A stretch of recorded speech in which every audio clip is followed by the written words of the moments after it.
Mayo 21, 2023. Domingo sa pagsaka sa langit sa Ginoo.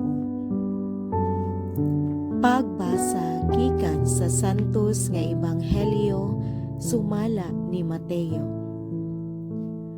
Ang napulog usa ka tinun-an miadto sa Galilea, didto sa bungtod nga paadtuan kanila ni Jesus.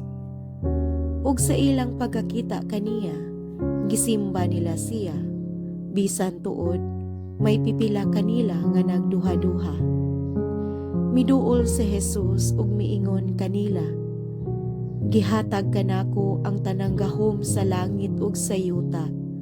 Busa panlakaw kamo ngadto sa tanang katawhan sa tibuok kalibutan ug himua sila nga akong mga tinun-an ug bunyagi sila sa ngalan sa Amahan ug tudloi sila pagtuman sa tanan nga akong gisugo kaninyo.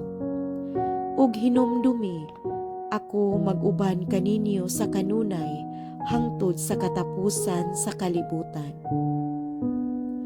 Ang Ebanghelyo sa Ginoo. Daygon ko ikaw, O Kristo.